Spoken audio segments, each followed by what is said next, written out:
Hey, Dinosa back, and I'm now doing a work of art, season 1, episodes 3 and 4.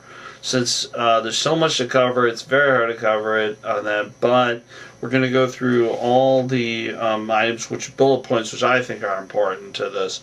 Oh, the first thing I forgot to mention, Miles won the second competition for doing the structure. It wasn't Abby. I misstated that. Abby had a creative thing on that, but it wasn't finished, so it wasn't him on that. But what I wanted to talk about is because Miles now won 2 in the road on that, people started hating him on that, getting jealous. Like, what the heck is he doing? How is he winning on that? And, that comes in competitions where, like, I'm going to beat him. I don't know what I'm doing wrong. Okay, next challenge was actually kind of an interesting challenge. And even I pictured it, like, if I ever wrote a book, what would the cover look like on that? And I already have some visions in my head, but the challenge in the season 3 or season 1 episode 3 episode was make a book cover. But it wasn't your book cover, it was naming after several classics. In this case, and I'll just read them off here, on that, Alice in Wonderland, or Alice Adventures in Wonderland, Dracula, Frankenstein, Pride and Prejudice, Dr. Jekyll, Mr. Hyde, and The Time Machine. Okay, now, these are major literary works, very classic works, very controversial in some aspects, but the challenge is to make a book cover here, which I thought was an interesting challenge, and even I could try to picture what would I put on that book. On that, my personal opinion, the guy on the Perot, from the guy from, I believe, Los Angeles, on that guy who did the Dracula cover did the best, in my opinion. However, it was highly over photoshopped on that, like he said he's good at, even though it really nailed it. On that, in my opinion, that was the best one. But there was an interesting thing where Miles decided to read his book. This was whoa, why didn't anybody else think about reading this book? If you had no idea what the book was about, to read the book to figure out the cover. That made sense to me. So Miles goes ahead and reads the book and comes up with his idea on that. And with this, Miles starts an electrical fire because he reads the book, he comes up with ideas, and his idea was, unfortunately, he starts an electrical fire because he wants to take a picture of, like, a board being fried and all that, and it's not exactly working out quite right. On that, Jamie Lynn had Pride and Prejudice for a love story here. Dorby, that's who had Dracula. Judith finger paints, on that, which or fingerprints, I don't quite get that, but that's it. Judith is a nice person. She's just a little intense on that, as some people say. Andy tries to do a photo of a clay monster on that, but he keeps building the monster, and he's not feeling it. No matter what he does, he just can't quite get into this on that, and then just kind of goes around on that, goes to the commercial here. I'm sorry, there's just so much to cover. Okay, and figuring that they need contrast in the whole thing on that. With Jacqueline, Judith actually comes out, starts lecturing, I believe, Jacqueline about the contrast on that, and everybody's like, mind your own business on that. But Judith's 61 years old. I understand, believe me here on that. And Mark thinks art is okay for a commercial on that. I mean, on that, crazy okay here, that's fine on that.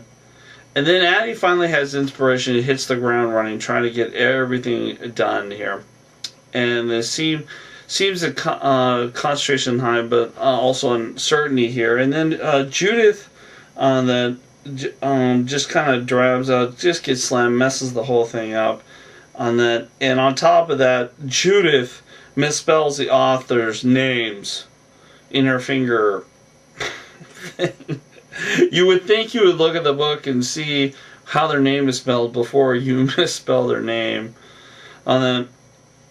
and they said one of them here that with Jacqueline that she with her pictures and Jacqueline where she took a picture of or a picture the image of herself, and then they said at the end of hers on that very specifically is that the winner if you're going to get ready to break the rules, you got to get ready to go on that. Now the loser here was Judith on that in the whole thing, and she was the one that was eliminated here.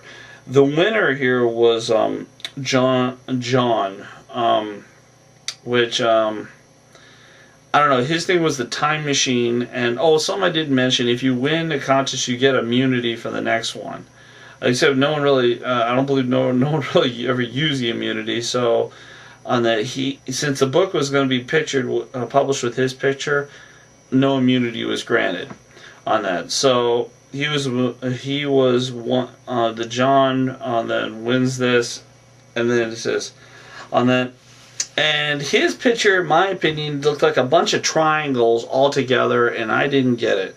On that, it looked like a geometric shape. It didn't look like anything. It didn't even look like a time machine. It just looked like, honestly, it looks like he thought of squares and watched Flight of the Navigator one too many times, and that's how he came up with this. On that, so that was episode 3. Now, episode 4. Hold on here. Episode 4 was a little different on that. This was the shocking one with that one I mentioned in one of my earlier videos, the cross bearing in urine. And this guy, Andre Serrano, is the one that's responsible. Actually, this guy is actually quite well known in our community for shock art on that. Very rich, but on that. He's a different kind of bird in his brain. He's just a very weird guy, but very well known in New York and the whole art world community. So the whole challenge in this one is to create a shocking piece, something just, what the heck. Now this one put me to the limit, and this one episode almost made me shut off the whole thing because we've had now 2 people, actually 3 people eliminated. And now they have more time to spend with other people. Now, it's midnight and, hypocrisy in the whole situation here. And Adi and everyone's are trying to figure out what they're going to do on that. The one person that actually came up with something, and I think this was a little bit unfair on this, and it was really bold of her, was the girl, which I believe it was Jacqueline. Let me double check. Yes. It was Jacqueline, the one that the really cute, as they say, the cute one on that. What she did of herself, she took a picture of herself, either, almost half naked or naked, on that, and she would put pens out there in front for people to write whatever they wanted on the picture, which in some ways was genius. On another way, I don't know if that's really shocking. And the reason being is she was, in my opinion, using an unfair advantage, which she is very good looking. She does have the body, I'll give her that on that. But she was using sex as a weapon in this case on that. And the shock value is people could write whatever they want. Now, people could have wrote anything up there and drawn anything up there. Now, really, do you see yourself taking a picture of yourself either buck naked or half naked, and then putting people picture and leaving it out there for people to write whatever they want on them? I don't think so. Not even me. I wouldn't do it on that. But I think it was an unfair tactic here, and on that in this case, and it's. I don't know. On that, in my fear, it was a little unfair. She did win, and she decided she didn't win on that. Abdi is the one who won in this contest, but I think personally the naked one with the drawing down was way better on that. A little unfair, but way better. But then I guess the artist community, who knows on that. The one thing that really, did not go cool with me was the I don't know on the guy Paul, and I wrote this down on and Paul drew a picture of a guy giving himself action orally, and